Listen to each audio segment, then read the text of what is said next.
Hi guys, welcome back to the channel. आज के video में हम करने वाले हैं एक नया subject start which is AI ethics.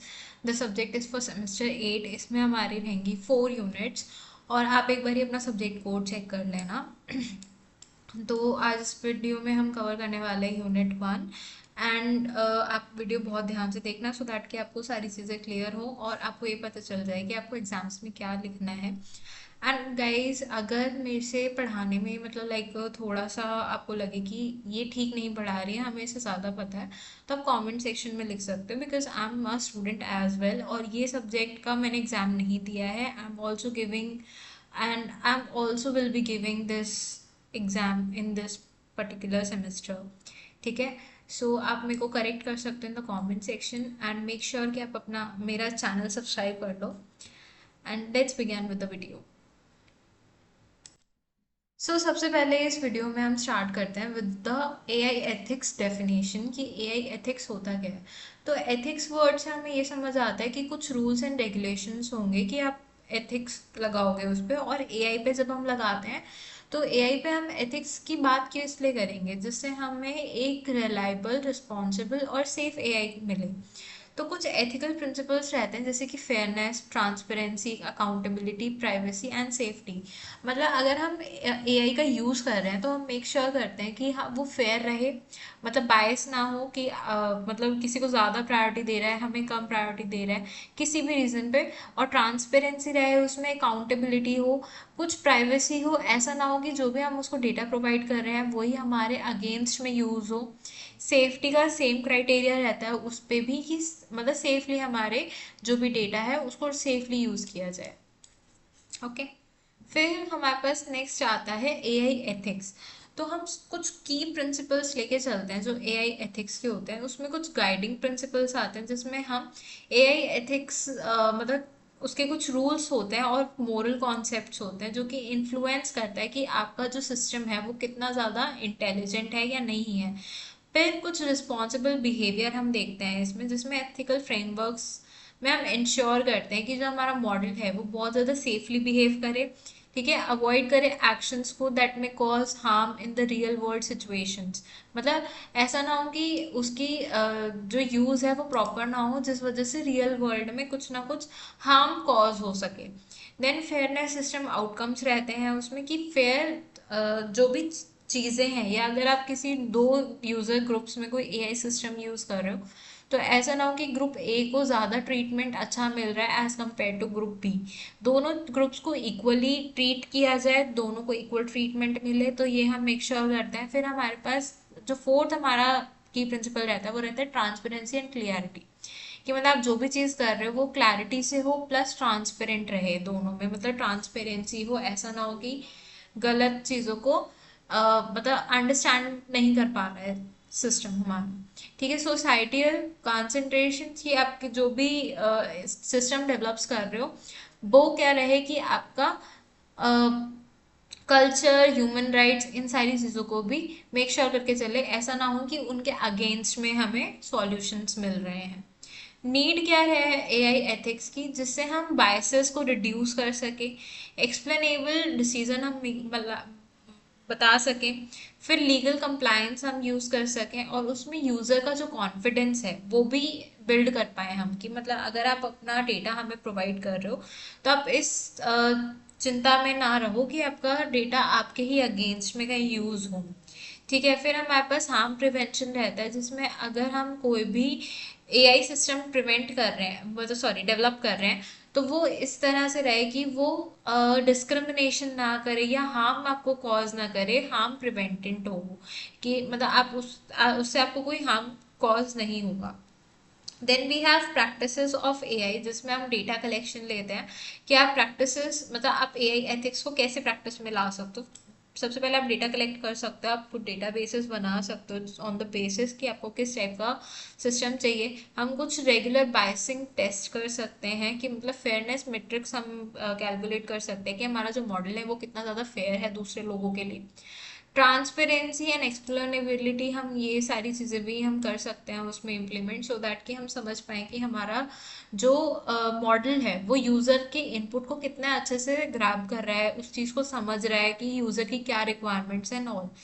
फिर प्राइवेसी प्रिजर्विंग टेक्निक्स हम ले सकते हैं जिसमें आप इंक्रिप्शन का यूज़ कर सकते हो। मतलब इंक्रिप्शन होता है जैसे कि ना, अगर मैंने कोई मैसेज मैं किसी को भेज रही हूँ XYZ पर्सन को, तो जो मेरा मैसेज है वो इन बिटवीन ट्रांसमिशन के टाइम पे वो कहीं लीक ना हो जाए। तो एनक्रिप्शन में आप चीज़ को कोड में लिख देते हो। मतलब जो भी मेरा मैसेज है, अगर मैंने हाय किसी को भेजा तो उसको कोड फॉर्म में लिख देगा वो, जो कि कंप्यूटर ही अंडरस्टैंड कर पाता है। और जब मेरा मैसेज वो XYZ पर्सन के पास पहुंच रहा है, तो उसके बाद वो डिकोड होएगा उसी सेम पर्सन के पास ही। ठीक है। फिर है human in loop verification validation, sorry. तो ये आपका एक जो हमारे क्रिटिकल डिसीजंस जब भी बनाए जाते हैं AI के थ्रू, तो वो एक ह्यूमन एक्सपर्ट्स के द्वारा आपका अप्रूव करा जाएगा। ठीक है। फिर आता है हमारे पास एप्लीकेशंस। एप्लीकेशंस इसकी ये रहते हैं कि जो हेल्थ के डिसीजन सपोर्ट है। अब मान लो फॉर एग्जांपल हमने किसी हॉस्पिटल में एक AI सिस्टम लगा दिया है और बहुत ज़्यादा क्रिटिकल डिजीज के लिए लगा है, मतलब जैसे BP के लिए लगा दिया। तो आप, ये नहीं है कि आप सिर्फ AI पे ही रिलाय रहोगे। तो जो कोई वेल एक्सपर्ट डॉक्टर है, तो जो भी रिपोर्ट्स आई हैं पहले एक बारी डॉक्टर भी चेक कर ले कि भाई ठीक है ना, नहीं है तो मतलब ये तो हो जाएगा पेशेंट की, फिर प्रॉब्लम हो सकती है उसको और ज़्यादा। तो यही सारी चीज़ें रहती हैं। बट AI एथिक्स में भी आपको एक ह्यूमन एक्सपर्ट की ज़रूरत है जिससे आप प्रिवेंट कर सको ऑटोमेशन एरर्स को। तो ऑटोनॉमस व्हीकल्स में हम यूज़ कर सकते हैं AI एथिक्स को। ऑटोनॉमस व्हीकल्स आ गए आपके, जैसे कि जो कार्स होते हैं, सेल्फ ड्राइविंग कार्स, इन सारी चीज़ों में। Financial loan approvals, hiring automation, smart surveillance, इन सारी चीज़ों में हम यूज़ कर सकते हैं। एडवांटेजेस क्या रहते हैं AI एथिक्स के? इसमें हम ट्रस्ट फॉर दी सिस्टम बना सकते हैं। रिड्यूस लीगल राइट्स, ये हम देख सकते हैं। फेयर ट्रीटमेंट हमें देखने को मिलता है। इम्प्रूव ट्रांसपेरेंसी और लॉन्ग टर्म सस्टेनेबिलिटी। अब लिमिटेशंस कुछ रहती हैं इसकी कि ना, जो आपके कॉम्प्लेक्स डिसीजन ट्रेड ऑफ्स का मतलब है कि जब हम बैलेंस करने में लगे रहते हैं कि फेयरनेस, एक्यूरेसी और एफिशिएंसी, कई बार इन चीज़ों में भी हमें कॉम्प्रोमाइज़ करना पड़ता है क्योंकि इतना ज़्यादा कॉम्प्लेक्स हो जाता है डिसीजन मेकिंग सिस्टम कि आपको एक साथ सारी चीज़ों को लेके चलना है। तो वो बहुत ज़्यादा कॉम्प्लेक्स हो जाता है कई बार। फिर हाई इम्प्लीमेंटेशन कॉस्ट, मतलब जो भी आप टूल्स और सारी चीज़ें बना रहे हो उसमें कई बार हमारा थोड़ा कॉस्ट हाई रहता है। देन इनकंसिस्टेंट रेगुलेशंस, इसमें हमारे डिफरेंट लीगल इन्वायरमेंट्स हमें देखने को मिलते हैं जो कि बहुत ज़्यादा चैलेंजिंग रहते हैं थोड़े से। फिर हमारे पास है fourth point which is limited technical explainability. मतलब हम इतने ज़्यादा एडवांस भी नहीं है कि आप बहुत ज़्यादा चीज़ों को एक्सप्लेन कर पाओ। ठीक है। और फिर रहता है हमारा स्लोअर डिप्लॉयमेंट साइकिल्स। मतलब जो आप थिंकिंग तो अच्छी है बट उसको डिप्लॉय करने में बहुत ज़्यादा टाइम लगता है कई बार, की वैलिडेशन, आपको चेक पॉइंट, सारी चीज़ों को साथ में लेके चलना है। Then we have dependence on data quality. मतलब अगर आपका डेटा ही अच्छी क्वालिटी का नहीं होगा तो हम कैसे एक्सपेक्ट कर सकते हैं कि जो हम मॉडल बना रहे हैं वो अच्छी क्वालिटी का होगा। Then we have future of AI ethics. तो इसमें हमारा फ्यूचर क्या है कि आप जो ऑटोमेशन ऑडिटिंग टूल्स हैं उसमें फ्यूचर में हम इस चीज़ को यूज़ कर सकते हैं। देन ग्लोबल स्टैंडर्डाइजेशन में हम यूज़ कर सकते हैं। बेटर एक्सप्लेनेबिलिटी मॉडल्स, इन सारी चीज़ों में हम यूज़ कर सकते हैं। देन एथिकल सर्टिफिकेशंस में हम यूज़ कर सकते हैं उसको। Continuous monitoring systems and human AI collaboration, मतलब जो आपका ह्यूमन और AI है वो आपस में ही कोलैबोरेट करके काम करे। ठीक है। तो इसके बेसिस पे यहाँ पे 3 क्वेश्चंस हैं क्विज के। तो ये आप देख सकते हो वीडियो को पॉज करके, एंड आप मेरे को कमेंट सेक्शन में आंसर देना है इसका। ओके। सो यहाँ पे 3 क्वेश्चंस है, ये आपको आंसर देने हैं और उसके बाद मैं फिर आपको बताऊंगी कि इसके आंसर्स ठीक है या नहीं है। सो गाइज नेक्स्ट हमारे पास जो टॉपिक है that is 3 majority schools of singularity. तो ये हमें पढ़ना होता है, बट मैंने ये सेम टॉपिक ChatGPT से पढ़ा था तो उसमें मेरे को ऑप्टिमिस्टिक, पेसिमिस्टिक और मॉडरेट स्कूल्स बताए थे।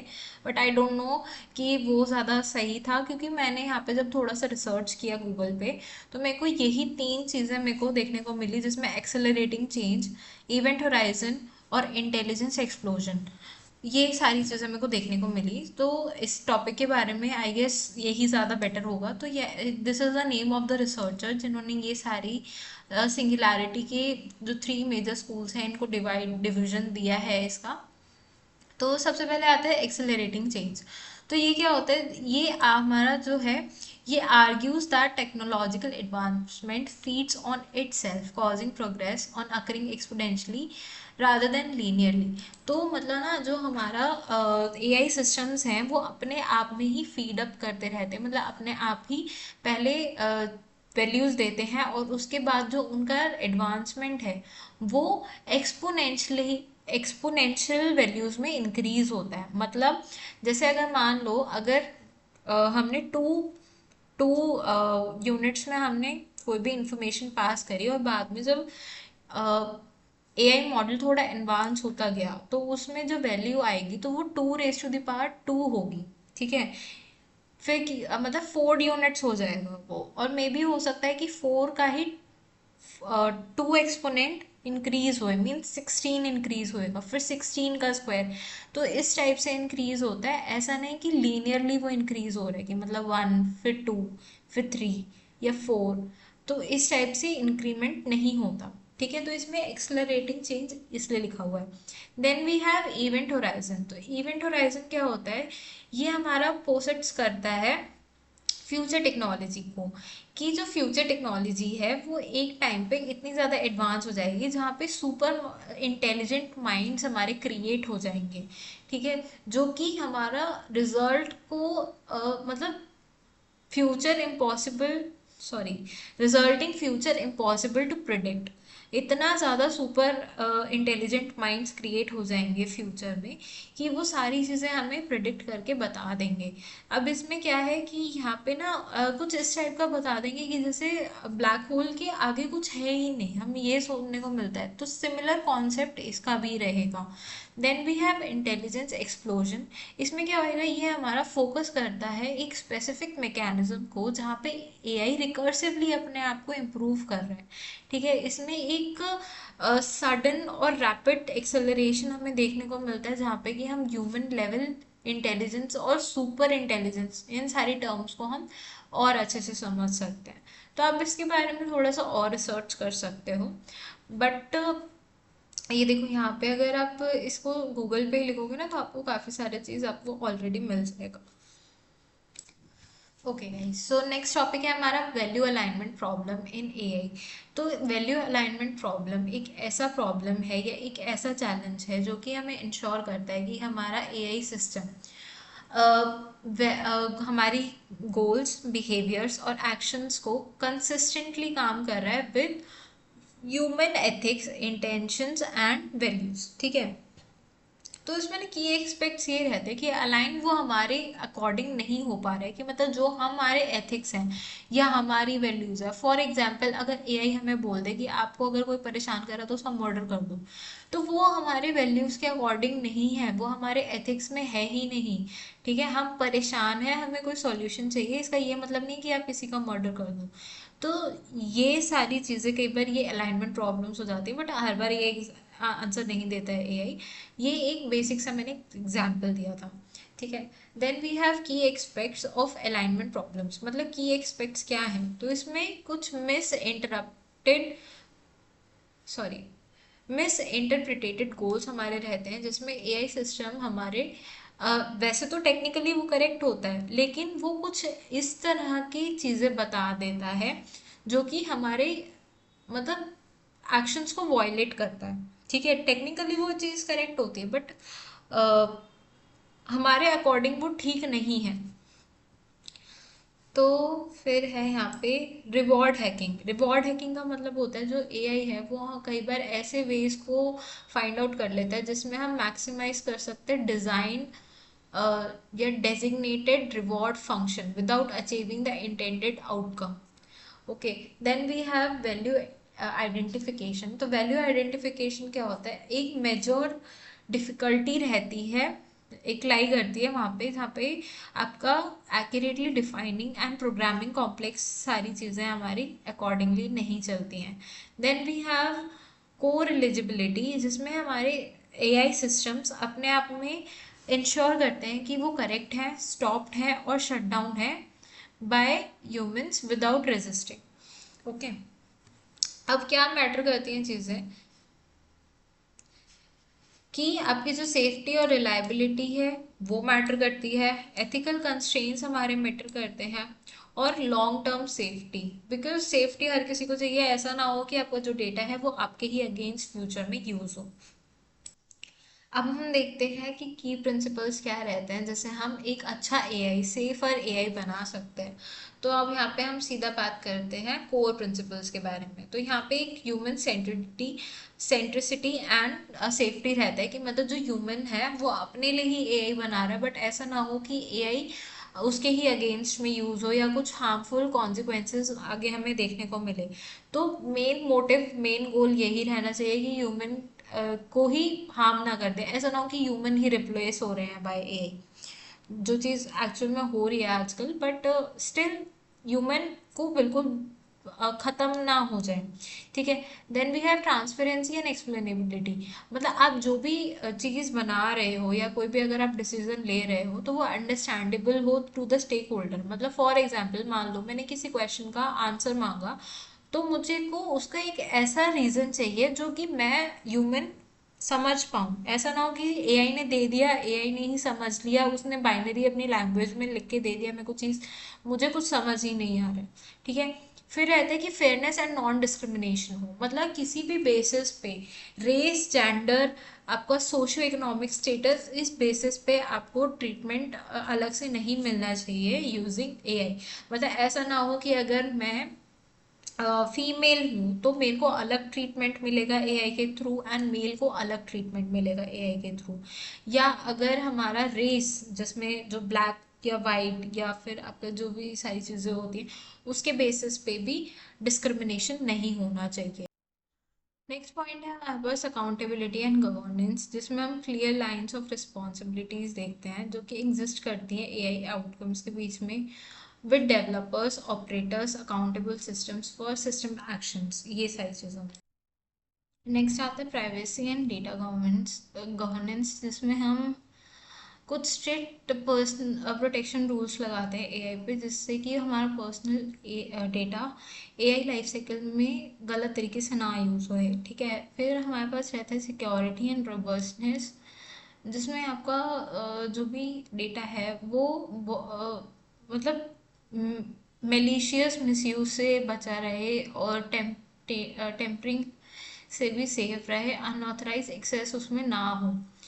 फिर ह्यूमन ओवरसाइट आता है कि एक इनकॉर्पोरेटिंग ह्यूमन इन लूप का कॉन्सेप्ट हम यूज़ करते हैं। ये ऐसा मैकेनिज्म होता है जो कि यूज़ करता है कि आपका जो एआई है वो अल्टीमेटली ह्यूमन जजमेंट को रिप्लेस ना कर दे। मतलब ऐसा ना हो कि अगर बहुत ज़्यादा हाई लेवल किसी को सज़ा देनी है, फॉर एग्जांपल अगर किसी को ना मौत की सज़ा देनी है, ठीक है, तो एआई इस चीज़ को नहीं इंश्योर कर सकता है कि किसी भी ह्यूमन को डेथ पेनल्टी मिलेगी या नहीं मिलेगी without using any human judgement. ठीक है।